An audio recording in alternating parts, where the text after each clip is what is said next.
Hey, good afternoon, everyone. So, welcome to this session on project appraisal. So, we are starting the lecture a little bit late today because of the conference that's happening. So, I had to attend the earlier session on the conference. So, that's why the start time had to be delayed by half an hour. And think I was planning to start the session by discussing that exercise on cost benefit analysis we were talking about last time, but I think many of you were having trouble accessing Moodle during the past week because I think the siters were doing some maintenance work and Moodle was down throughout the week. So it should be okay now. So you can access the activity there. So so you can try it and see first. So we will discuss that next week. So giving you some time for those of you who were not able to access and have a look at it to have a go at it, and then we can do a discussion on maybe the difficulties you had and the solution, the question. Okay. So with that, I'll move on to this next area in this project appraisal module that I will be doing with you, which is on risk management. So basically, what we will be looking at during this particular these couple of sessions is that we will try to define what risk is and look at the risk management process and the activities we have to do when we carry out a risk management process. And then we will see how we can identify, analyze, and evaluate risks in a given scenario, the different techniques we can use to do these things. Then we will see the different risk response strategies that are available that we can use to address our identified and evaluated risks. And then to finally prepare a risk management plan. So those are the main contents that we will be looking at under this particular topic. So starting with this question. So what is risk? So according to you, how would you kind of describe what risk is?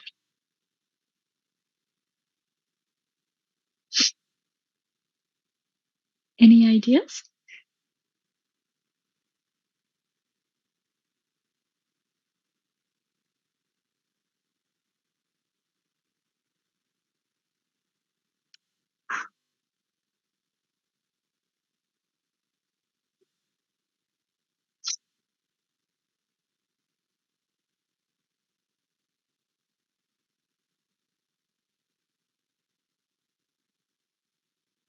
Madam, uncertainty. Okay, uncertainty. Is it just uncertainty or something to do with uncertainty?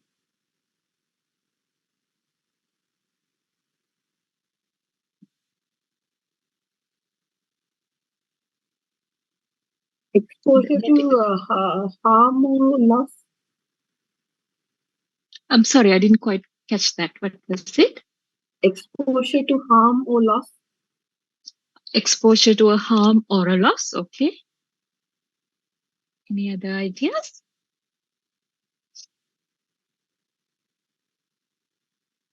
So I have several keywords now: an uncertainty, an exposure to a harm or a loss. Any other viewpoints? Everybody else agree with those?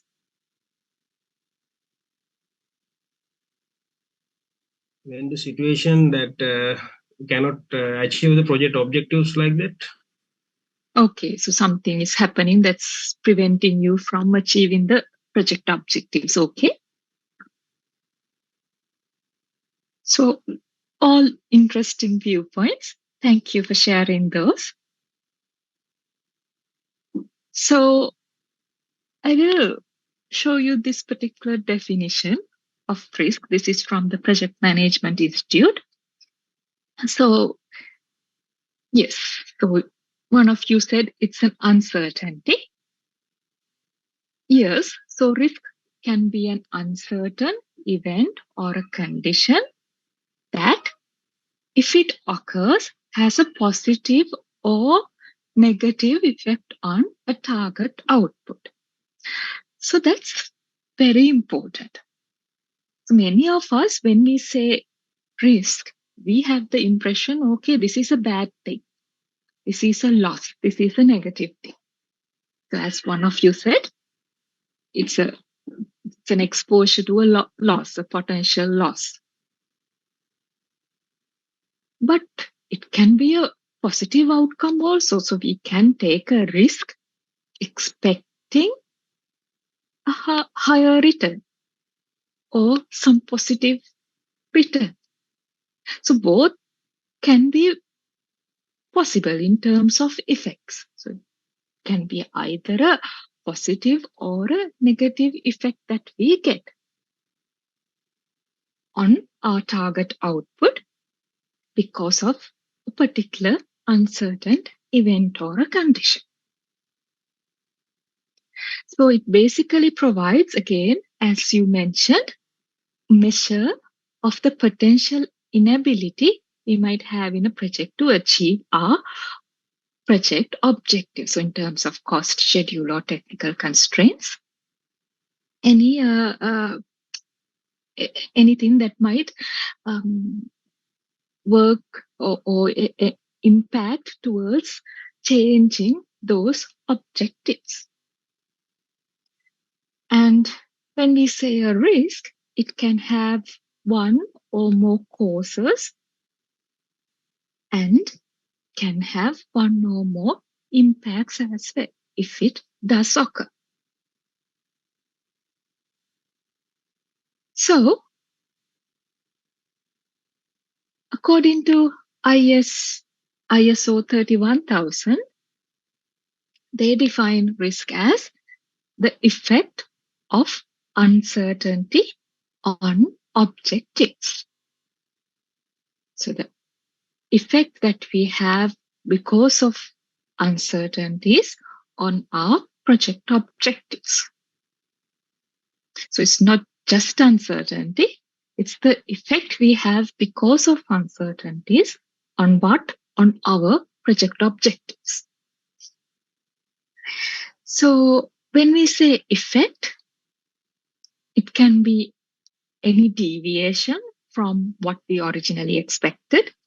So it can be a good thing, a positive thing, or it can be a negative thing, or it can be a combination of both as well. Or it can address, create, or result in opportunities and threats for our project. Then when we say uncertainty,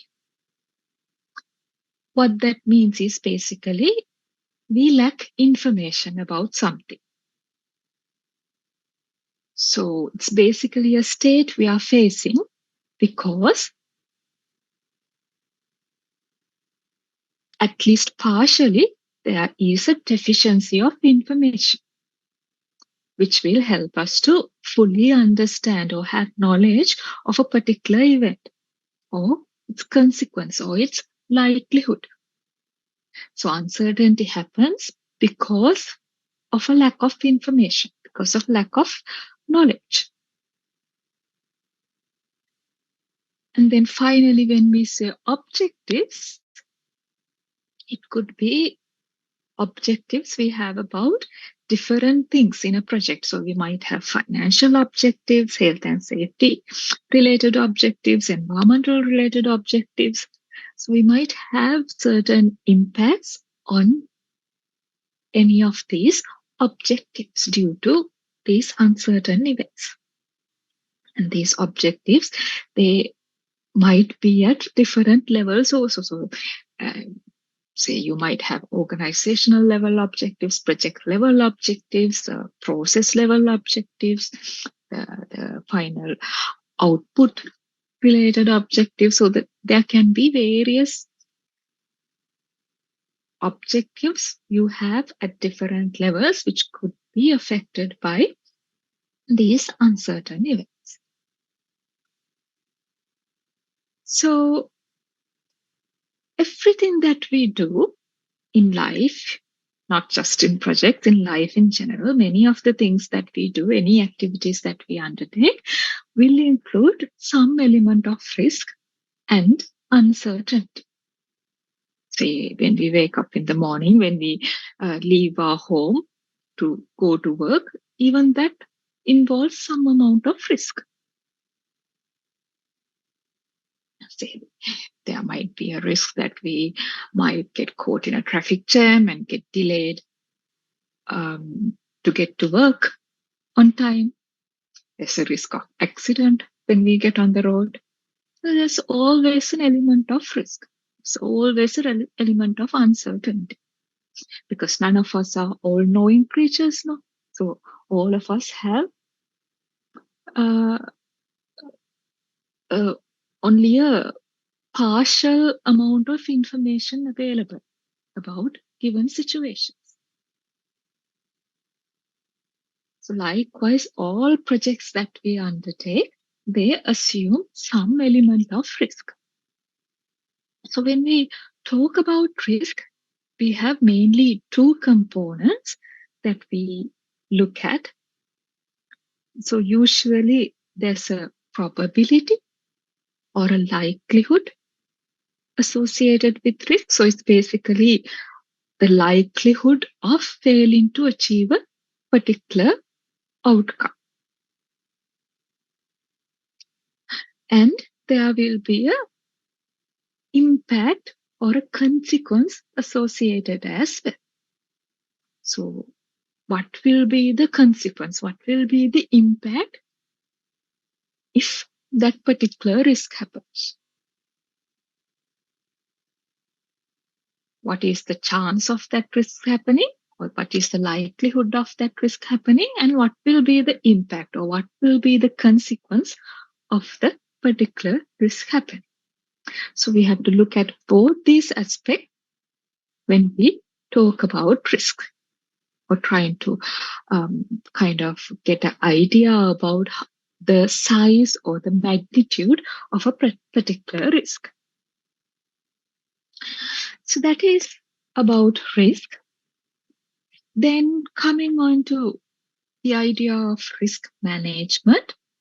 So what do we mean by risk management then? We can look at it as the act or the practice of dealing with risk.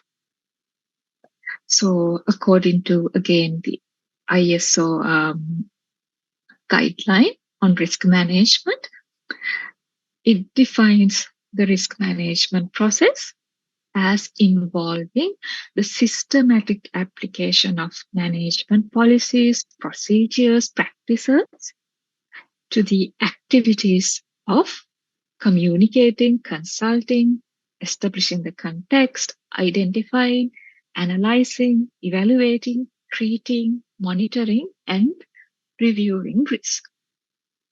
So basically, these highlighted, the activities that's highlighted in green here, these we identify as the risk management related activities, the process related activities.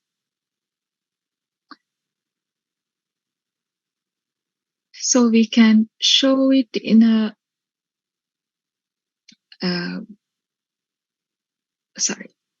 diagram, and I will show you that diagram later on. So then when we say risk management, it will involve us taking a proactive approach to dealing with any what ifs that might happen in our project situations. So rather than waiting for something to go wrong, or some opportunity to come by and we miss it. We try to be proactive. So as opposed to being reactive, before something happens, we try to be prepared, take some action. So especially with risk, we are trying to dealing with this what if scenarios. So what if this happens? What if our shipment is delayed? What if there's a certain weather condition? So to deal with those what if scenarios, we put a plan in place. So we are being proactive. So risk management will basically involve us trying to make optimal decisions, best decisions that we can in the face of uncertainty. So when we say managing risk, basically that would be like us trying to create value out of uncertainty. So rather than say facing a loss or missing out on any opportunities we could have made use of, we try to maximize our value that we can get out of this uncertain situation. So this means that risk management will then have to be an ongoing process that we'll have to continue through the life of a project. So with time, there can be new uncertainties, new risk events that we can identify that emerge because of, say, changes in our environment. So we have to continuously do this activity, identify the risks, analyze them, and try to come up with strategies to address any critical risks.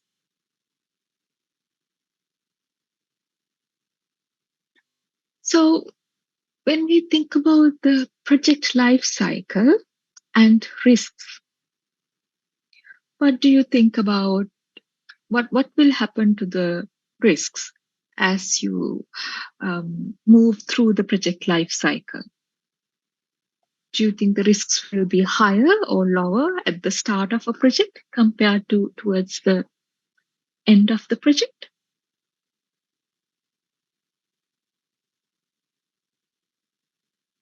That depends on the capacity of the project, the nature and the complexities. And Okay, yeah.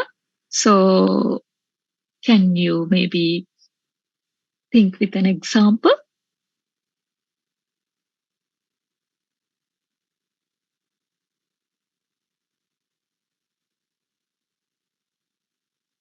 if it is a mixed development, it might have a lot of complicated procurements and everything, so that time delays and things like that. So if it is a normal residential development, it can be a typical progress of the project. So that's in my opinion, it depends on the capacity of the project. Okay, so what will happen to the risks in those two scenarios, you think? Do you think in one case risks would be higher towards the initial stages and another case it's different? Is that what you're saying? Yes, residential means usually typical flows, right? So procurement and everything, and basically everything quite same. But if it's a mixed development, various procurements and various specialized subcontractors involved. So the risks are a bit complex, in my opinion. Yeah, so my question is with the life cycle, in terms of the life cycle stages,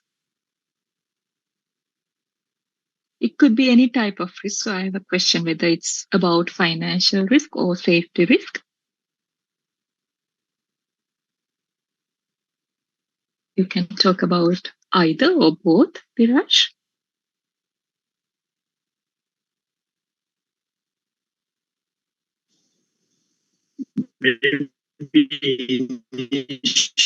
Initially, level of increased towards the project deadline.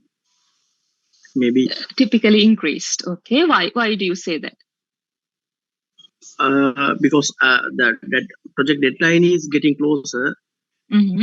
So with that, maybe the financial risk and like that will get increased. Okay. So Viraj, what do you say about, so you were asking about financial risk or safety risk? So maybe.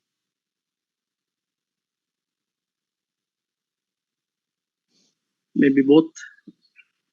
Mhm.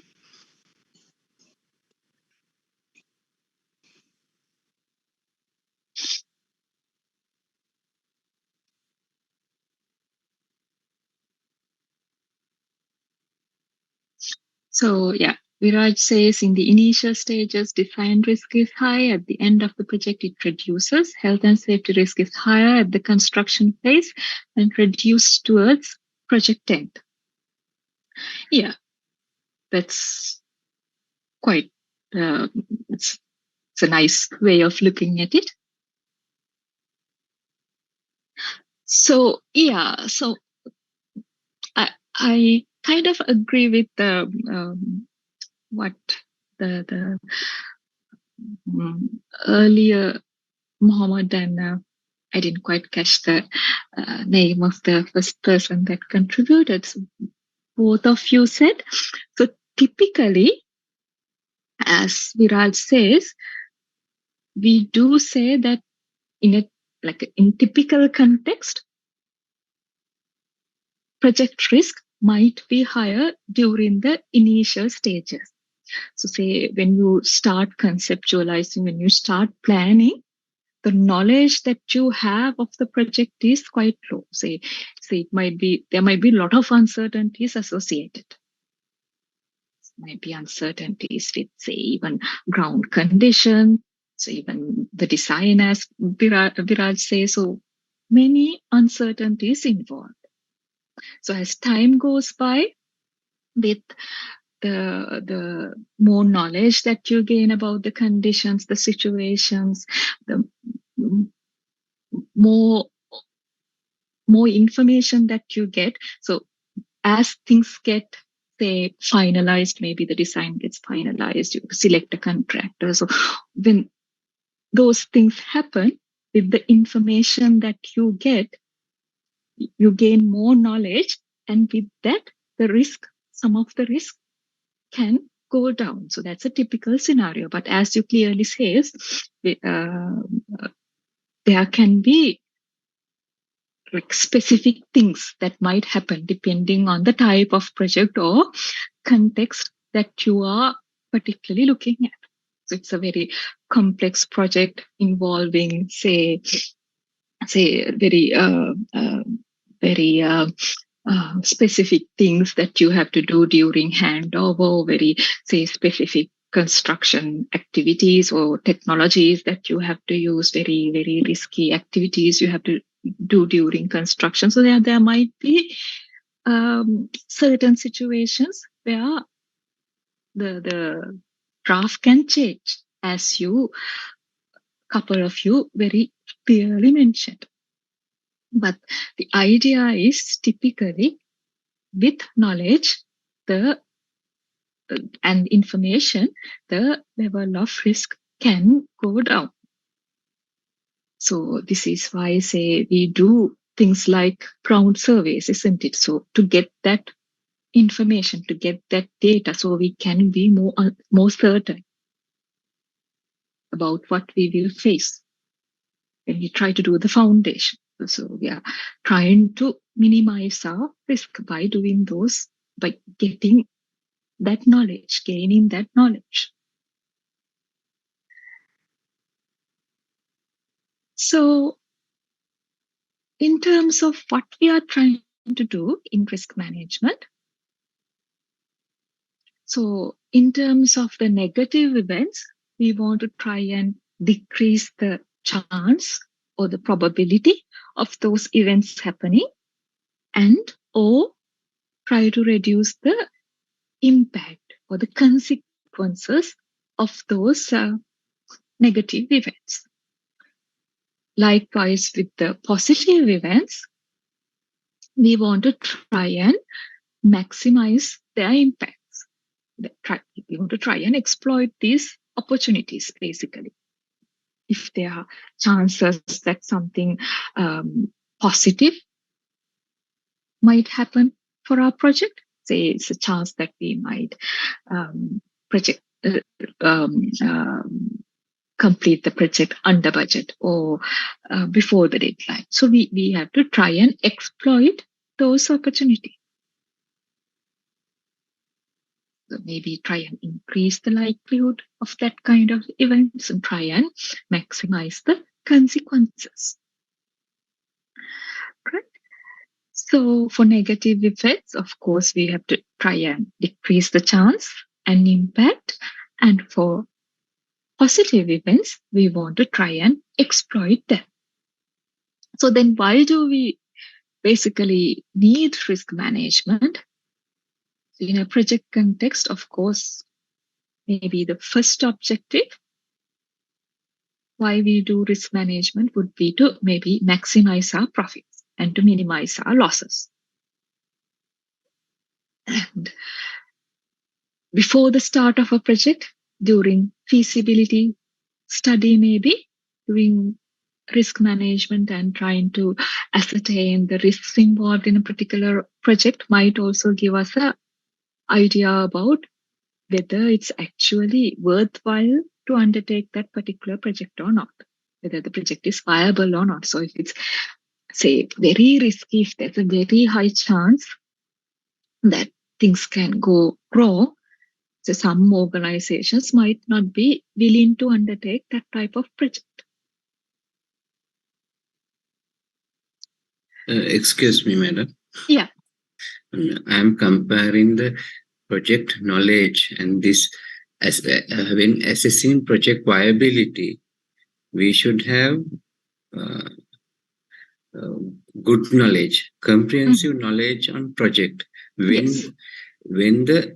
assessing the project viability. When project progressing, it is remained same, I think.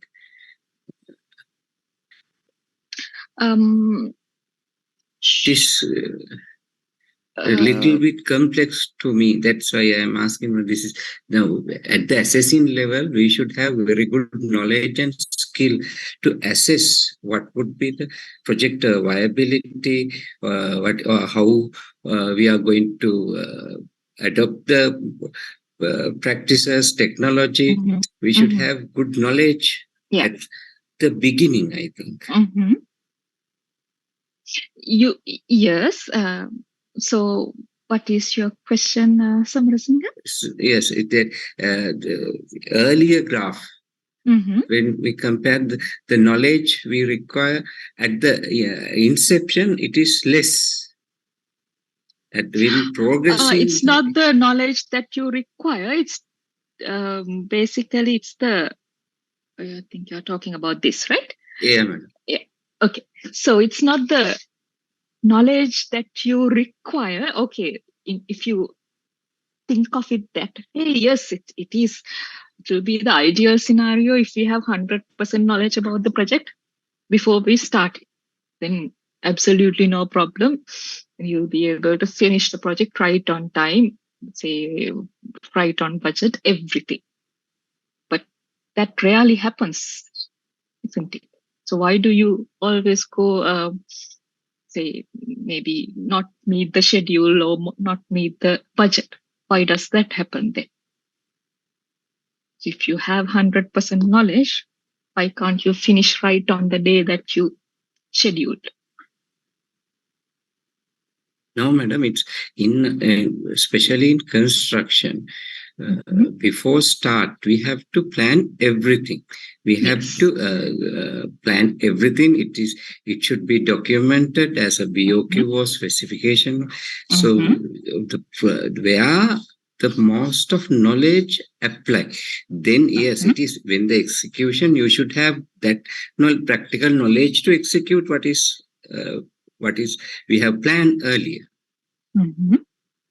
But I think for the planning and the first inception of assessing level, there should be very good skill, experience, and knowledge.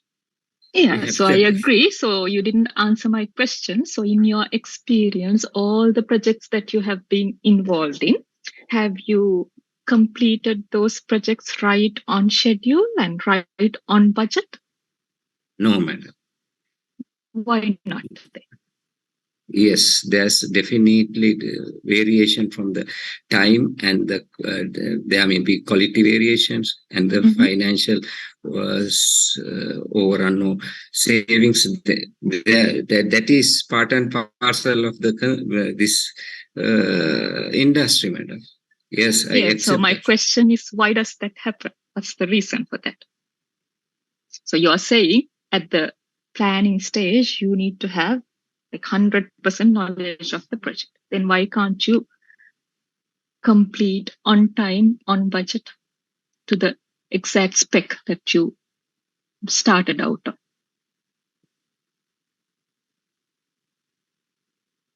There may be a lot of reasons for that.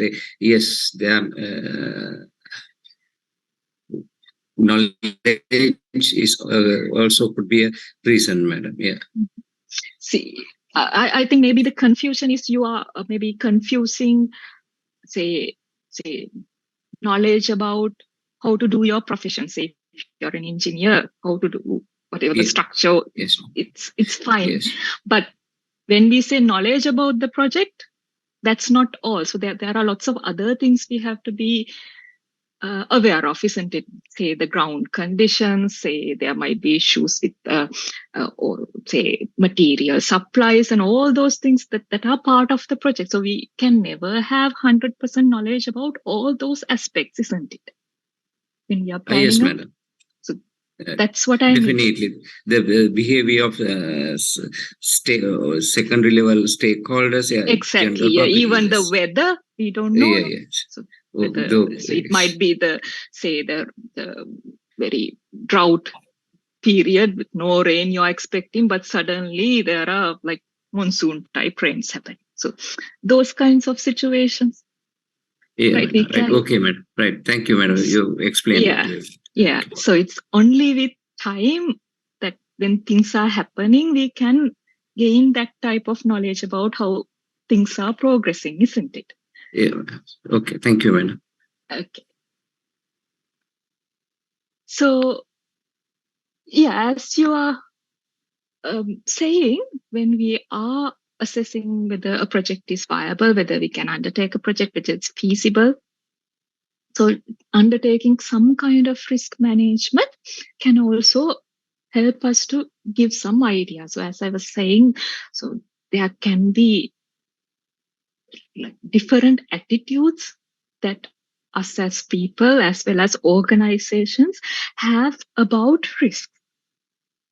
So there can be some individuals, maybe these say successful businessmen we have, that are quite quite willing to take certain risks, some big risks, expecting big gains, big profits.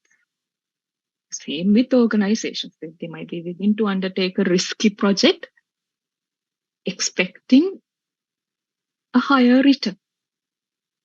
Whereas there can be other people, other types of people, say, don't like risk at all. Say, I don't want to risk what I currently have. I'm not really willing to take the chance of losing out.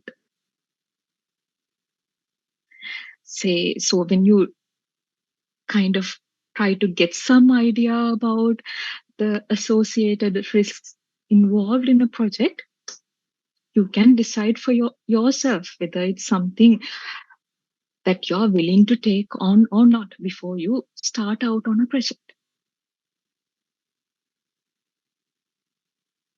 Say, I don't know if you've heard on the news recently about these Commonwealth Games. So say, I can't remember the particular state in Australia. I think it's Adelaide or somewhere that was supposed to hold the games. They have pulled back from that particular project because they're saying that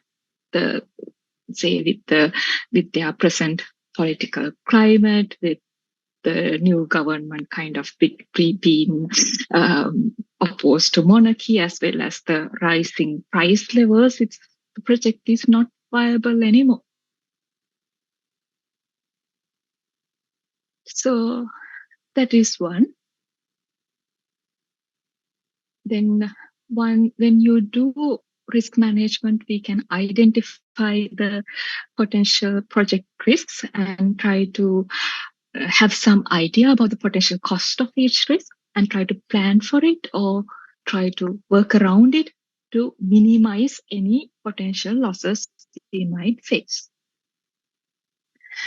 And it can also help us to take any appropriate measures to control the effects of risks and to provide a sufficient cost contingency for clients. So in construction projects, in your estimates, you keep a contingency, isn't it? That is to allow for any of these uncertainties. So you can avoid any unsatisfactory projects and take on the projects that will help to enhance your margins or profits. And it will also help to keep your insurance premiums to acceptable levels. So you're taking all these, measures, these proactive actions to kind of safeguard yourself. So that can help you to keep your insurance premiums to acceptable levels as well. And ultimately, as an organization, it can help to safeguard your credibility and reputation also. So otherwise, what might happen is, if you have to do something like abandon a project in the middle of it, or something goes totally wrong in a project that you're involved in, that can actually harm your reputation as well, or your credibility with future clients as well. So undertaking proper risk management from the beginning of a project itself can help to address all these scenarios. So when you do risk management, it should ultimately create value to your project or your organization. It should actually be integrated part of the organizational process. It shouldn't be something extra or something add-on that we do. It should be part and parcel of your organizational activities and part of the decision-making process. It should be systematic and structured, the process that you undertake. And you have to try and use the best available information when we do risk management. So always take into account human factors, the impacts that we can have as humans throughout this process should be tailored to the specific project scenario, be transparent, be inclusive. And also it has to be something dynamic. That means we have to keep on updating things. There can be new risks that appear as project progresses. So as responses to changes in the environment. So we have to keep on updating our risk management plan. And with time, there has to be some continuous improvement and enhancement to the process as well. So with learning, with more experience, that can happen as well. So then these are the main activities involved in the risk management process according to ISO 31000. So starting with establishing the context, then we have to identify our risks, analyze them, evaluate them, treat the risks, and then throughout this process, we have to properly communicate our outcomes and consult with the appropriate stakeholders. And we have to monitor and keep on reviewing the entire process as well.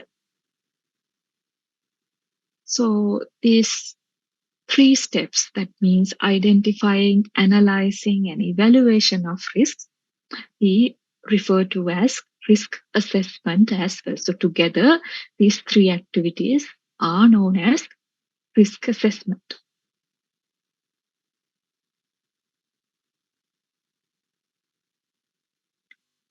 Okay, so we'll first look at the first step of the risk management process, which is basically about establishing the context. So this is the very first step of the process.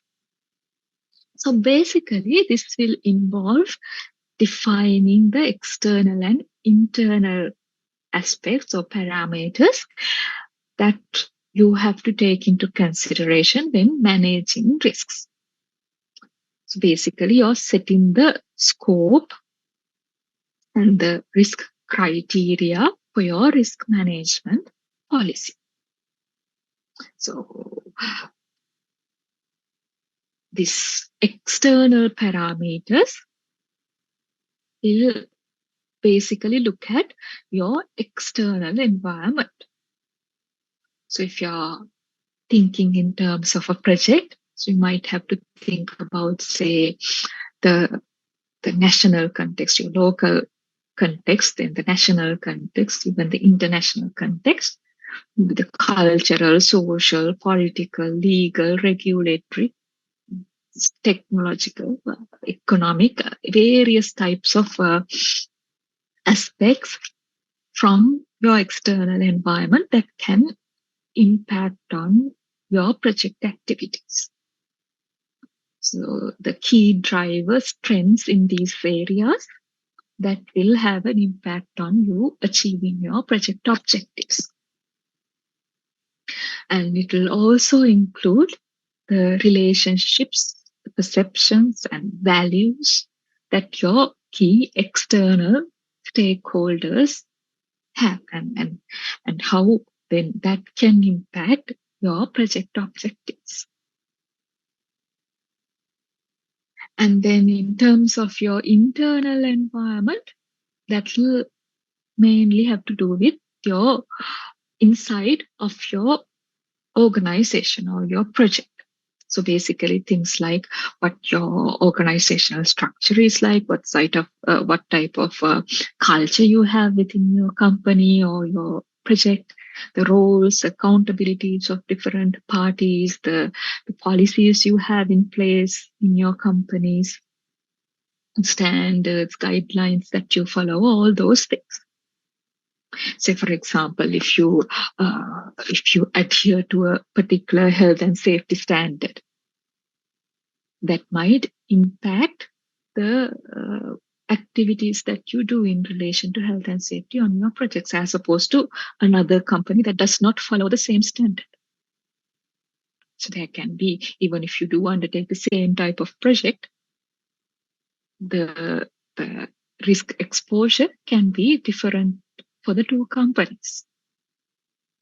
And then the resources and the knowledge capabilities that you have as an organization, that can also impact the risks that you're exposed to, the information systems, the flows, and the decision-making processes that you have. the relationships, how you communicate, how the type of links that you have with your internal stakeholders, the project parties, the contractual relationships that you have within the project. So all those things again can have an impact on the type of risks that can arise in a particular project scenario. So basically, this step number 1 will help you to set the background for your risk identification process.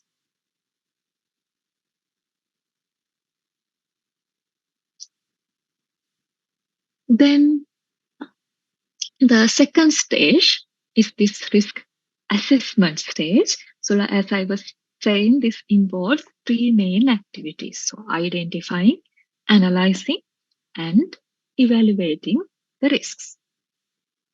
So identifying risks basically involves things like looking at, okay, what can happen, when it might happen, where it might happen, how it could happen, all those things.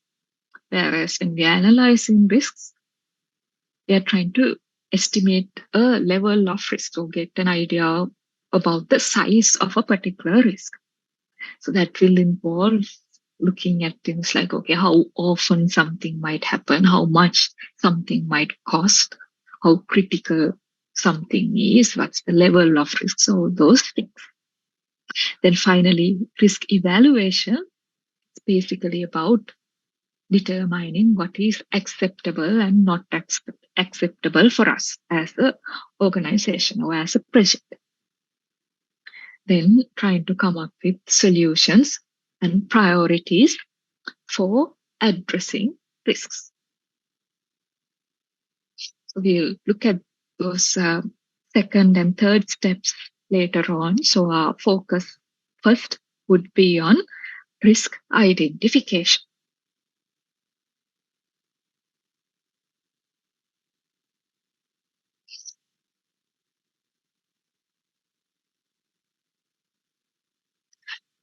So when we say risk identification, this basically involves, okay, we have to discover what the risks are, we have to identify them, we have to describe them, and we have to then document them. So our objective here is to basically try and identify all possible risks involved in our project. So rather than doing any kind of evaluation, so trying to see, okay, this is a big risk, this is a small risk, and eliminating any very minor risks. So not doing anything like that. So we're just identifying anything involving, say, risks. And we have to involve all the relevant stakeholders to do this. So say it might be the project team, if there's a risk management team, so that should also be involved. There can be particular experts from other parts of the company, so people who are not part of the project but might have knowledge because of, say, any other projects that they have been involved in, or because of their years of experience that you have working in your company, so they can provide some insights about certain risks that might be associated in your project. Then even customers or the end users can help you to identify any potential risks.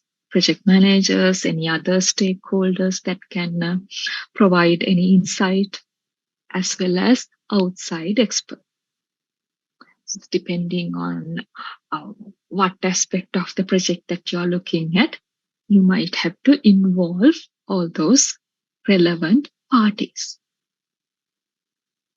And when we identify risks, we try to document it in risk statements and enter them into what we call as a risk register. So we'll see how we can do those things in a moment. So when we try to identify risks, that will involve identifying two components. We have to identify the cause of risk as the risk sources or the risk drivers. Some people use that terminology as well. And we have to determine the effect of the risk as well. So, three main components altogether. So there will be the risk event, causes for it, and the consequences or the effects of that event also. So a risk event would be, say, any occurrence or any change in a particular set of circumstances. So it can be something that you expect to happen, which did not happen. So you might have expected your supply, a cement supply, to come to the project by, say, Friday evening, but it did not happen. Something like that, or something that you did not expect, but did happen. So you did not expect that it will rain during this week, but it did happen. So it could be either of those things. And a risk event, it can have one or more occurrences. So the same risk event, either it can happen once or it can happen a number of times throughout the lifetime of the project. And it can have one or more causes and one or more consequences. So if there is a risk event without a consequence, they are sometimes referred to as near misses, near hits, or close calls.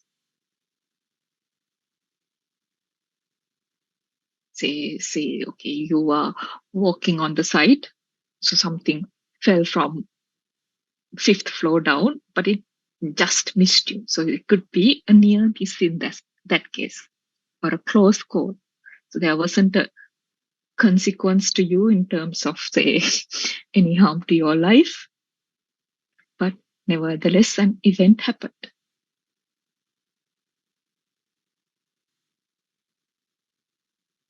And then a cause would be an element which either by itself or in combination with say several other factors have the potential to give rise to a specific risk. These can be tangible, the things that you can touch and see, or it could be intangible things as well. It's to do with, say, the national economy or inflation, although those can be intangible causes for certain risk events.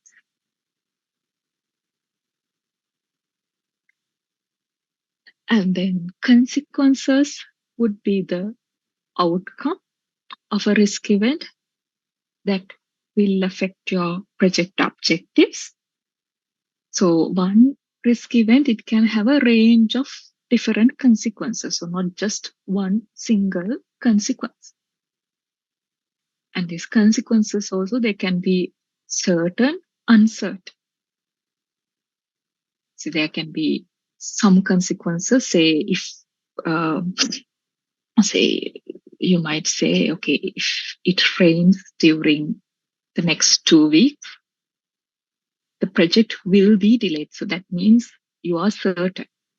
If you can't do the work during the next 2 weeks, certainly the project will get delayed. Or there can be certain uncertain consequences as well. Say you are not 100% sure it will happen that way, but there is a chance it might happen.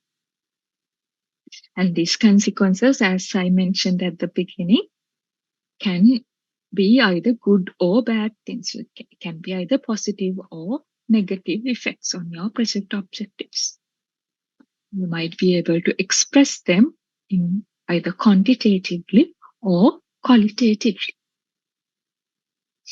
And also these consequences can actually escalate or multiply by cascading or cumulative effects. So say because of A, something happens, and because of that, something else happens, something else happens. So that's the cascading.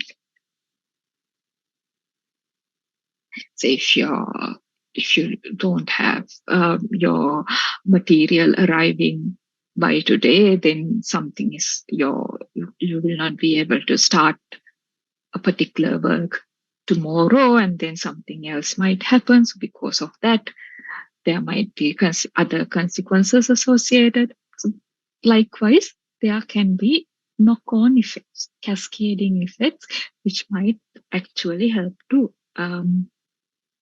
magnify the size of a particular consequence.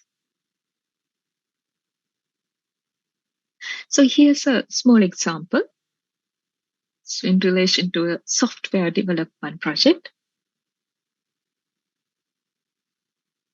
So one risk event that have been identified here is that, okay, the system analyst and the customer can have difficulty in communicating and understanding.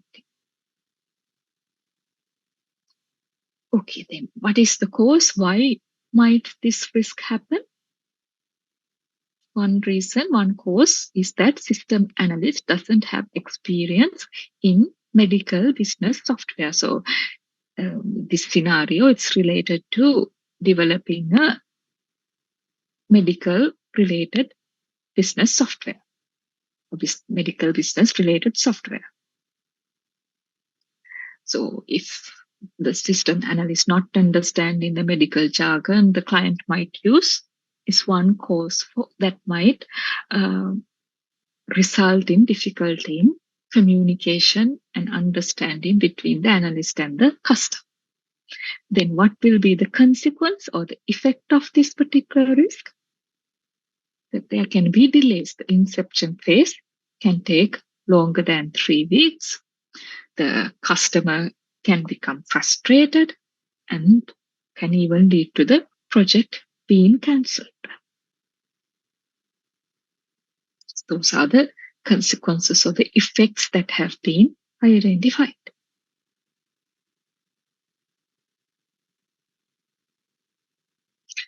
So when we are identifying risks, we have to try and capture these in good risk statements.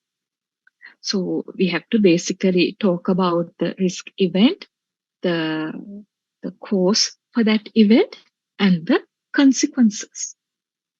So when we are identifying risks, we may say things like, okay, if A happens to B, then C will result. Say, so for example, if the ground survey is inaccurate or incomplete, then the project's design may have to be revised. Or can say there might be potential lawsuits may challenge the environmental report, delaying the start of construction or threatening loss of funding. Just telling you about the consequence of that particular event that might impact on the project objectives.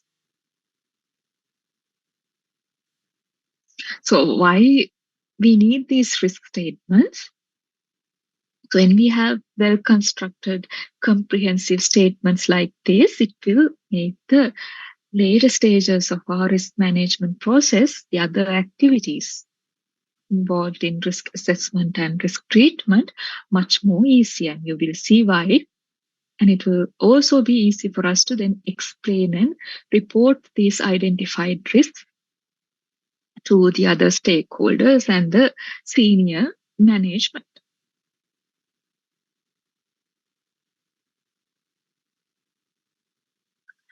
So it's important when we are writing risk statement that we write complete sentences, including a cause and an effect. So a full risk statement will basically describe what might happen, but also why, when, and to what effect. So the cause, event, and the consequence. And also, if possible, like, sometimes you might even be able to specify a timeline. So in terms of, say, like in this example, it says during the inception phase, this kind of effect might be there. So you can use this if and then concept to link cause and effect, or use words like may lead to or may result in to join two parts of a sentence. So like in this example, so if the survey is inaccurate or incomplete, then the design may have to be revised. Sorry. Then say can say may lead to or may result in, say potential lawsuits may challenge the environmental report. May it could delay the start of construction.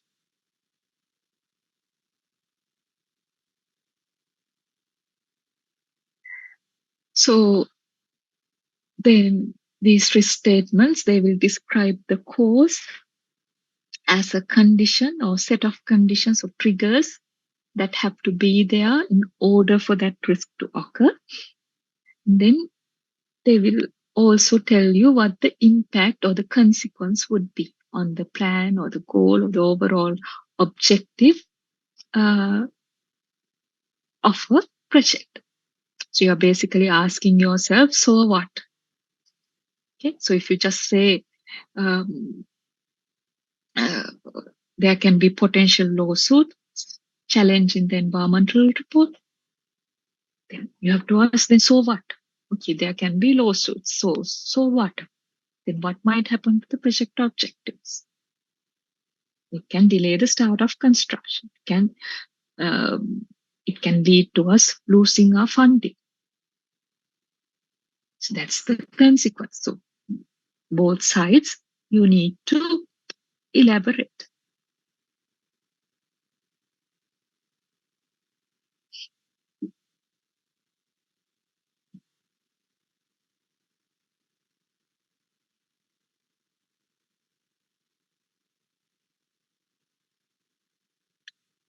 Can you identify any risk that is associated with this particular objective?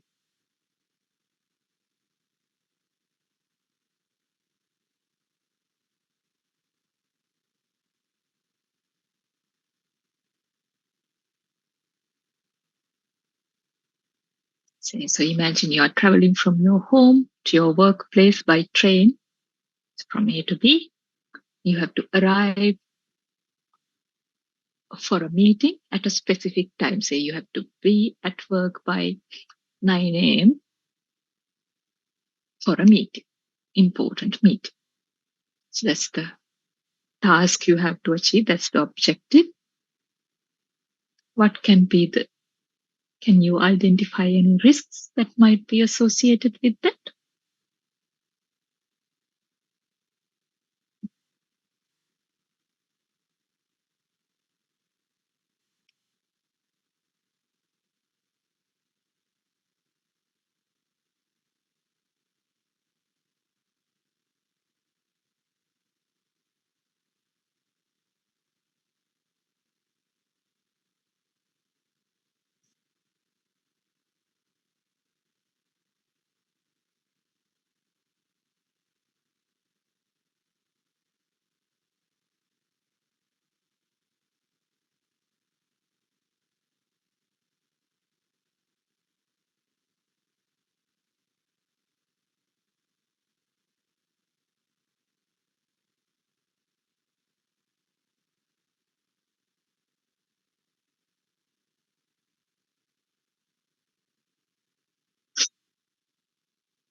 Any idea?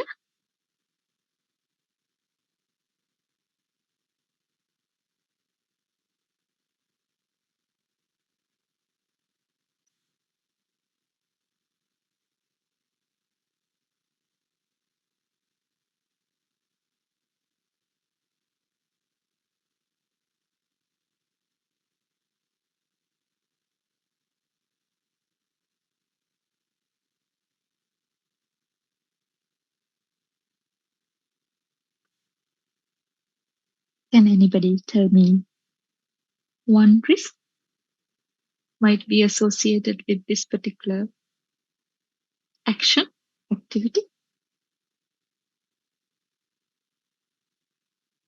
Train get late, madam. So Okay. Train get late.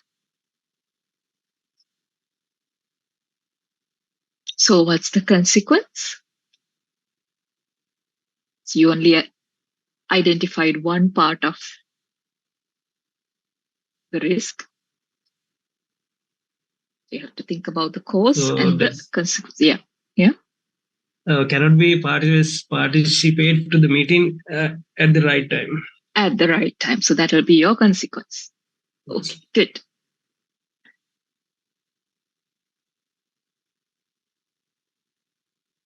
So anyone else?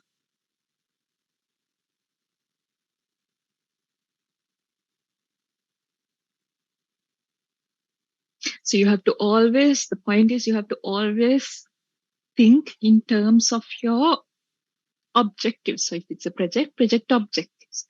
Saying that it might rain. Okay. So it might rain. So what? That's not really a risk unless you link it to a consequence. So somebody else is saying,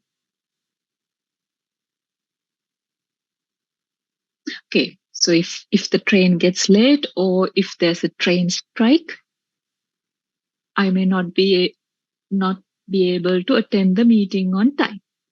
Yeah. So you have a consequence, you have a cause and a consequence.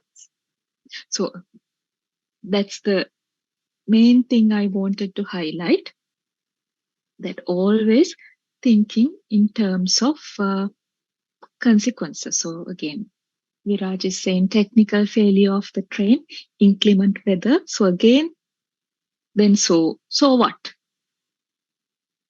There can be technical failures of the train. So what? There can be inclement weather. So what? So you have to. So unless there is a consequence, it will not really be a risk. If it's not just a cause, not just an event, there has to be a consequence as well. So always think in terms of your project, what will happen? Okay, I might not be able to get to the meeting on time because of inclement weather. The train might get delayed and therefore I might not get to the meeting on time. So your inclement weather is the cause, train getting delayed or cancelled is the risk event. I might not get to the meeting on time. That will be the consequence. So just saying inclement weather, that's not really an identification of risk for this particular activity.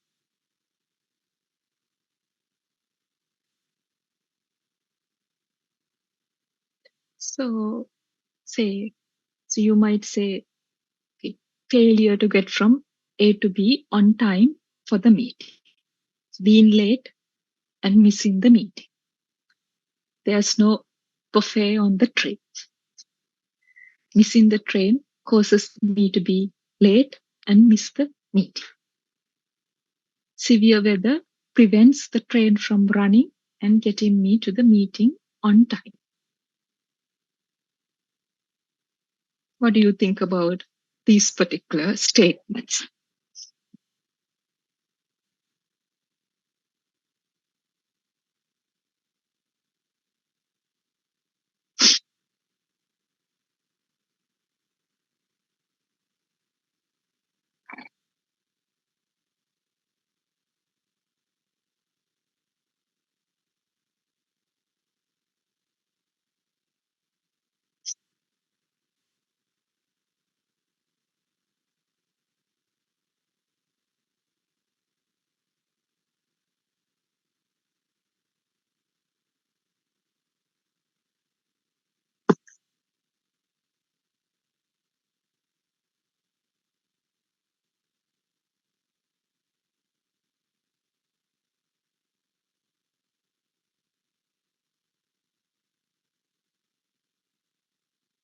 The first one, is that a proper risk that has been identified?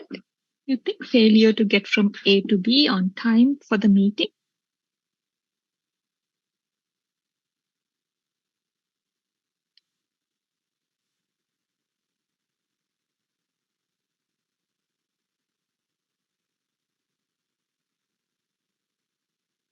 Would you say that's a risk statement? The last one, madam. Last one you say is a risk statement. Okay. Why do you say then the first one is not a risk statement?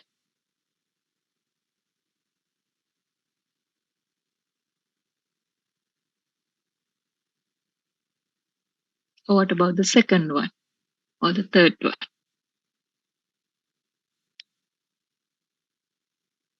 There is no cause. No, madam.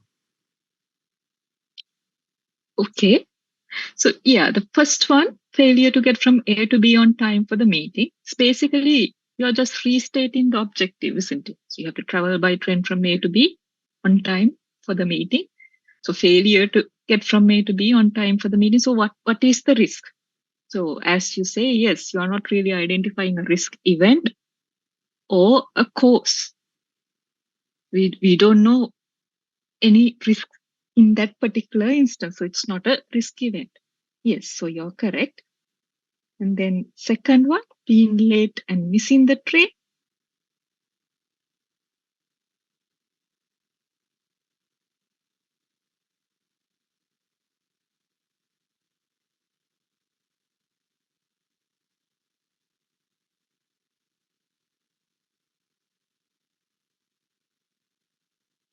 Again, I think most of you were thinking that it's not a risk statement. Why would that be? In the Again, that's- second one, madam, Yeah. being late, yes, that is cause. Then you miss the train, but it is not there. Missing the meeting, being late and missing the meeting, that consequence Yeah, is so there, but not the event is or the not there. event or the cause is not there. So why are you late? Maybe because you overslept. So you have to find what the cause, isn't it?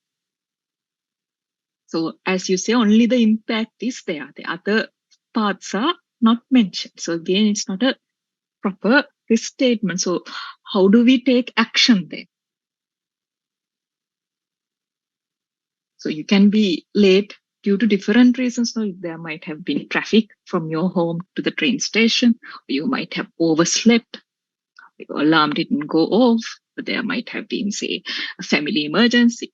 So it can be different reasons, different causes that might have caused you to being late. So without knowing the cause, again, then it's difficult for us to analyze how big or how serious that risk event is and how probable, how likely it is to happen. So if you're somebody who's like very likely to oversleep, not get up in the morning, then if you have oversleeping as a cause of being late, there might be a high likelihood of that happening. So then the third one, there's no buffet on the train. Is that a risk statement?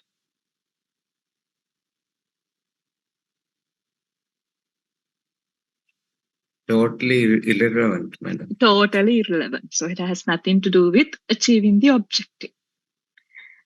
So it has no impact on your project objective. So, of course, not a risk statement. Then one of you correctly identified number 5 as a proper risk statement. So what about number 4 then? Missing the train causes me to be late and miss the meeting. So there's a risk event, being late. There's a cause, missing the train. There's a consequence, missing the meeting. So it appears that it's a proper risk statement. Likewise, number 5 also, okay, severe weather prevents the train from running and getting me to the meeting on time. So again, one of you mentioned that, okay, inclement weather might delay the train or prevent the train from running altogether and cause me to miss the meeting or getting late to the meeting. So here in the first one, we have a risk that we can control by, say, putting in place certain things, certain controls to reduce its likelihood or impact.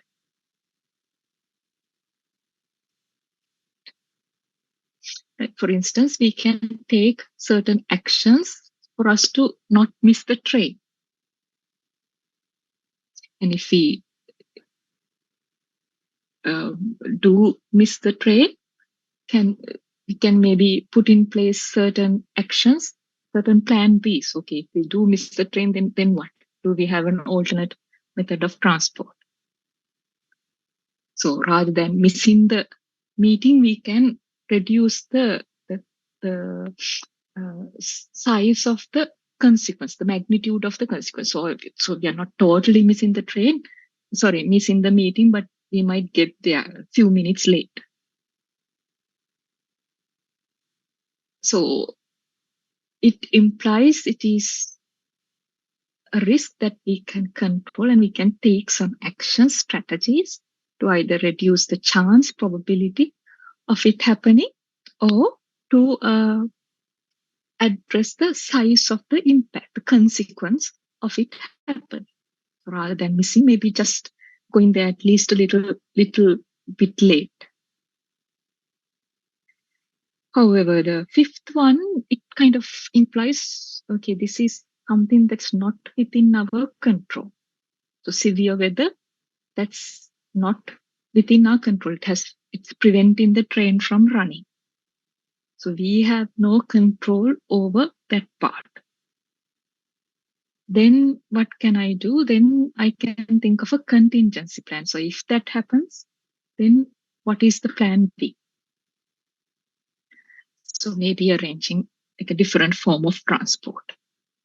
Having, say, maybe having that in my mind as a possible plan B in case this happens.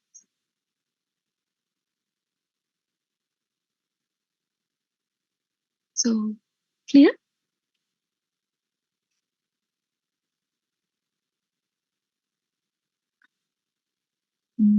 We'll come back to this. So, then there are several different methods that we can use to do this identification of risks. So, for example, in a project, we can review the available documents. So, for example, the project plan, there are assumptions you have made in developing the project plan. Maybe documents related to any previous project. So by looking at those things, you might be able to identify any potential areas which might involve risks. Say, by looking at your project plan, you might be able to identify certain activities that have been scheduled, which are, say, unlikely to finish by that date, or unlikely to that you are unlikely to start at a particular time, or which are like from your previous example, which are likely to take longer. So the assumptions you have made, say, for instance, you're assuming, okay, you're getting a particular supplier will get you a material on a specific date, but from your previous experience, if you have, say certain knowledge, okay, it takes 1 month's time from ordering for that material to usually arrive. So by looking at these plans, the assumptions, then you might be able to identify certain risks associated in a project. Then activities like brainstorming or workshops where you get different stakeholders involved and maybe getting them to brainstorm, think about the different aspects of the project, the assumptions you have made, and to identify any potential risks. Then consulting your different stakeholders. So it could be people like, say, different project parties, the end users. So, say, different stakeholders can have different ways of looking at things, different perspectives. So they might be able to identify different risks than what we do from our own perspective. Then interviewing people, like using different checklists or lessons learned from our previous projects. So, or in other words, using historical information, so we can identify any possible project risks that way also. Then doing things like scenario analysis, that's asking like what if type of questions, like thinking about different scenarios. Okay, for example, say when say COVID was first being identified before it came to Sri Lanka. So you in your projects you could have done a scenario analysis. Okay, what if this outbreak reaches Asia? So say you might have certain supplies that's coming from Europe. So okay, what if this outbreak reaches Europe? How might that impact our project? What if it comes to Sri Lanka? Then what will happen? So you can think about different scenarios. What if this happens? Then what will the situation be? So that way also you might be able to identify certain risks involved in different contexts. Then you can also use certain diagramming techniques like say like this, for instance, this fishbone or cause and effect type of diagrams. So again, this type of technique can help you to identify different root causes associated with a particular outcome. So you might have, say, for example, you're having inconsistent test results. So what are the causes for that? Those causes, again, you might be able to categorize into different groups. There might be staff-related causes, process-related causes, material-related causes, likewise. You call it a fishbone diagram because it kind of looks like a fishbone at the end of the day. So you have the effect and you're trying to identify the different groups of causes that might result in that particular problem or the effect. So that can help in risk identification also. And then things like SWOT analysis, identifying the strengths, weaknesses, opportunities, and threats, especially identifying the opportunities and threats you might have due to the changes in the external environment that can help you to identify certain risks also. Doing things like questionnaires, surveys, and finally using things like risk breakdown structures. All these things you can use to help identify risks. So I'll talk a little bit more about what a risk breakdown structure is. So very simply, it's a method of grouping project risks using a hierarchical structure. So we can group the risks into different categories based on their sources. So each level of the structure, the hierarchy, will represent like more and more detailed definitions of risk sources in your project. So basically it might look something like this. So you have a project. So in your project, you might have technical, external, organizational, or project management related risks. So under each of those, then under project management, again, you might have, say, risks related to estimating, planning, controlling, communication, or related to external. There might be risk related to subcontractors, suppliers, regulatory framework or market conditions, customers, weather, likewise. So under each of these things, then you will be able to go into even more detail. So what are the subcontract or supplier related risks? What are the weather related risks?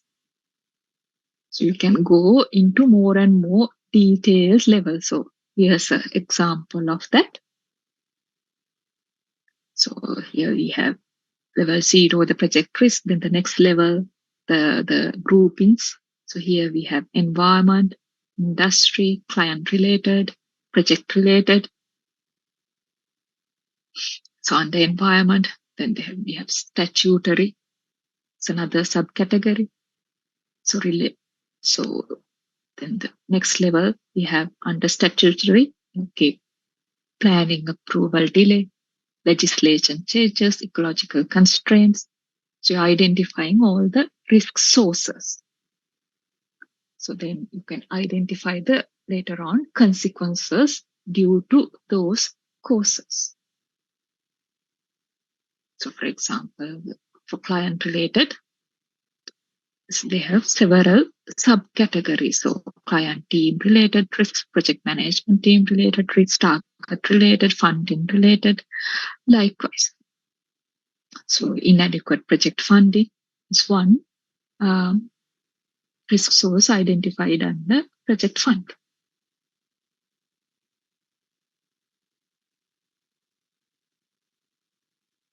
So the advantage of having something like this, a risk breakdown structure like this, is say we can develop a breakdown structure, this upper levels of the risk breakdown structure based on the experience, past experience in similar type of projects. So if you are working in say as one of you were earlier saying, so it may be for a mixed development type project or like for residential projects, you can just develop the main categories, the higher levels of the risk breakdown structure. And you can then use that as a prompt list to ensure that you're covering all the areas while you're identifying risks. So you're making sure you're identifying, you have identified any technical related risks, you have identified external related risks, so project management related risks. So you're not really missing out any important areas. So you haven't forgotten or overlooked to identify risks related to a specific important area. So that's a key advantage of using something like a risk breakdown structure. And you can, even if you have used any of these other methods to identify risks, so you might have reviewed documents or done, say, brainstorming sessions or stakeholder interviewing sessions. So even if you have used these other techniques, you can use a risk breakdown structure to then map or just document those identified risks.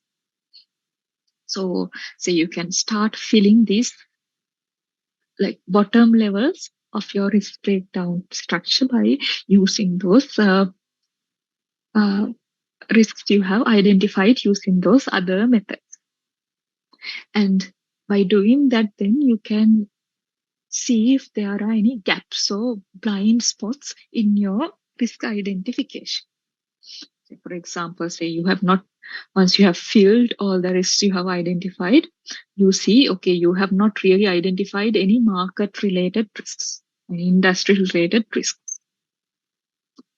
You might see, okay, you have to go back and think. So is there any market related risks in our project that we have not thought about? So it can kind of help us to make sure that we haven't, again, like missed anything during our risk identification. And also we can identify if we have double counted or duplicated the same risks in two different places. So when we group them, we will realize, okay, this particular risk we have identified in two places, but we can include it like this under project management team risks.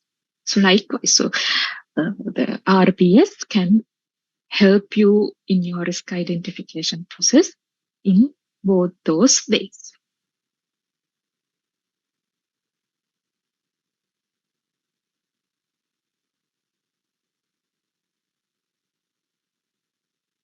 So the tools, the methods that we discussed that we can use for identifying risks, you can use during different stages of your risk identification life cycle also. So for example, like techniques like SWOT analysis, strengths, identifying the strengths, weaknesses, opportunities, and threats, things like that, it could help you to identify the obvious risks at the very early stages of your risk identification process, and it could act as a starting point for extra identification. Then when you want to go into more detailed level, you can do things like interviews, say scenario assumption analysis, document review. So say reviewing your project estimates, project schedules to see any potential risks associated there. These brainstorming techniques, all those things will help you to say come up with a much richer list of risks, more detailed, say major critical risks that might be involved in the project. Then these identified risks you can say cross-check with say available checklists. There can be checklists of potential risks that have been identified based on past experience. So checking with those things can act as a kind of an external cross-check to see if we have identified all the risks in our project.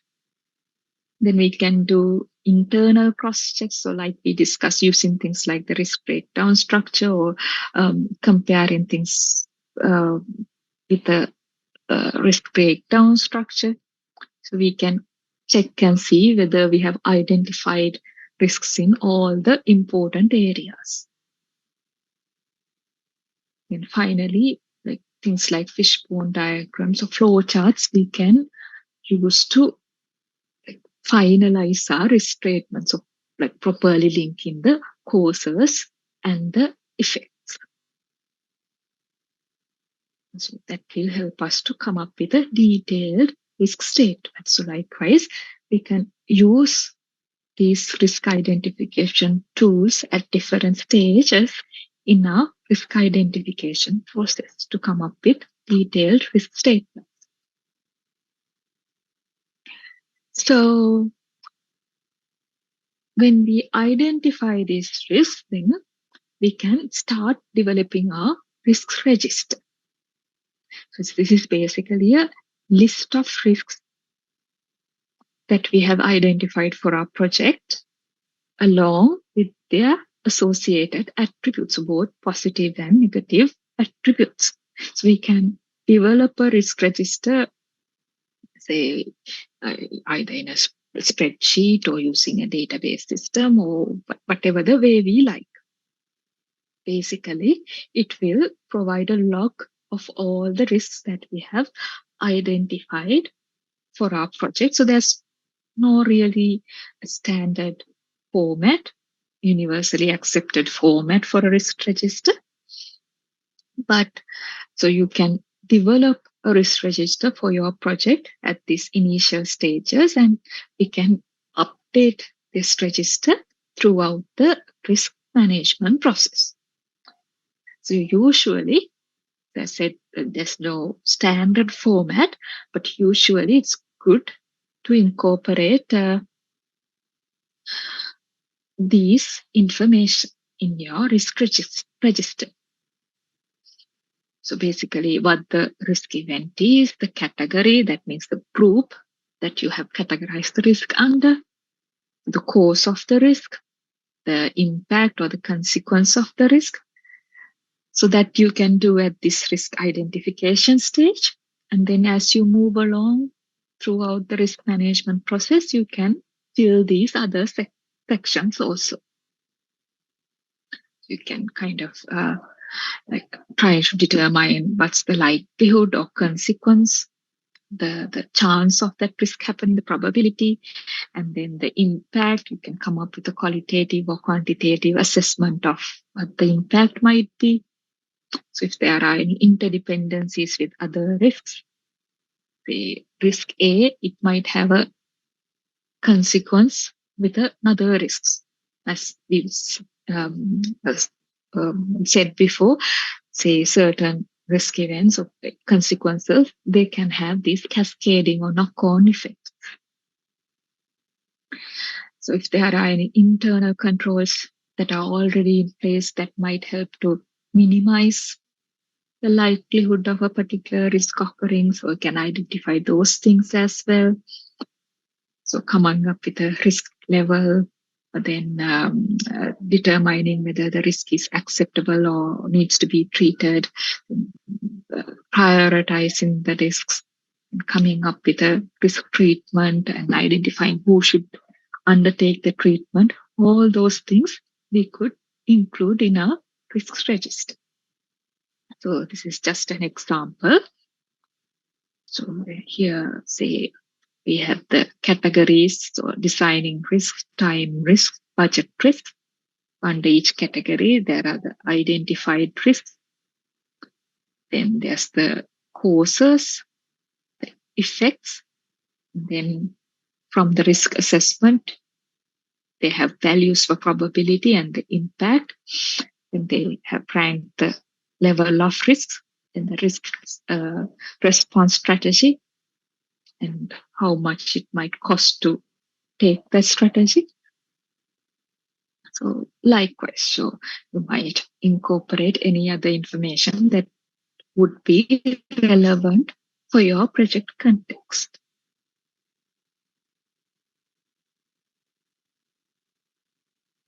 So we'll look at how to do these remaining parts in our upcoming sessions.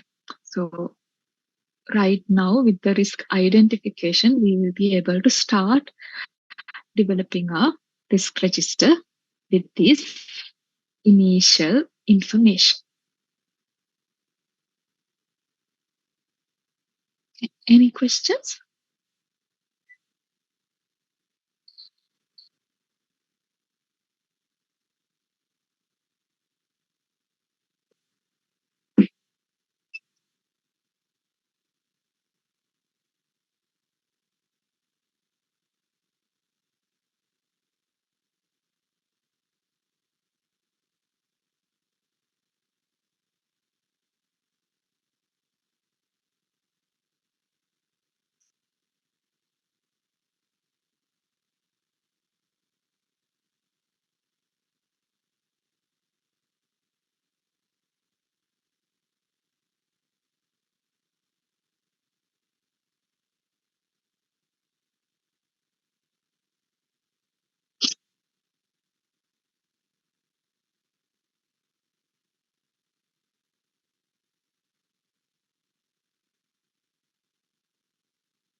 Okay, so looks like there are no questions.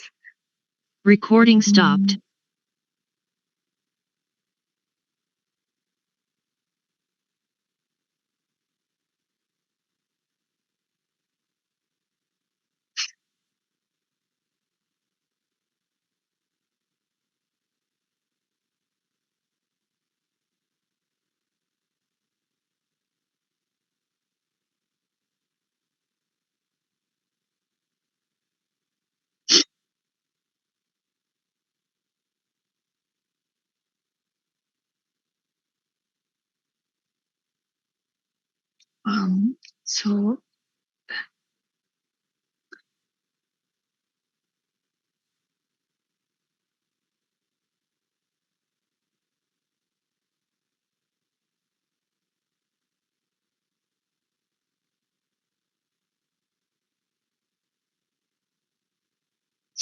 So I didn't want to do, I didn't do this particular exercise with you because, say, it talks about the new building of the Department of Building Economics, and since some of you haven't really attended the, like, we haven't done any physical lectures, so you might not be aware of that particular the situation. So I didn't want to go into that right now.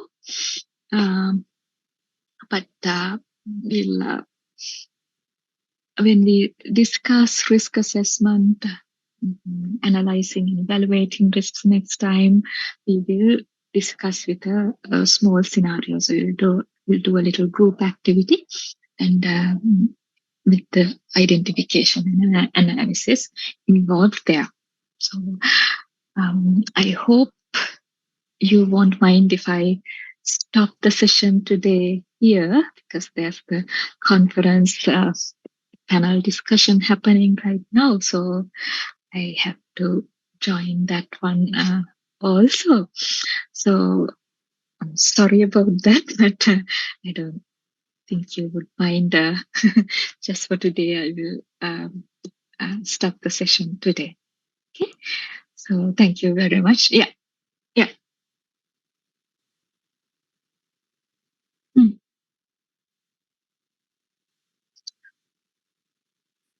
All right. Okay. Okay. I'll the Moodle is okay now, right? You can access. Okay. Yes. Yeah. I got the email today saying they have looked at it. So yeah, I'll change that so you can upload that. Thanks, Rasha. Okay. Oh, and with regard to that activity, it's not a assessed activity, so don't worry about that. It's just for practice. So I hope all of you will do it and submit there. So we have some kind of say feedback before you go to your actual exam situation also. Okay. So thank you very much. I'll stop there for the day. Thanks. Thank you, madam. Thank you. Thank you, madam. Thank you, madam. I'll end the meeting. Thank you.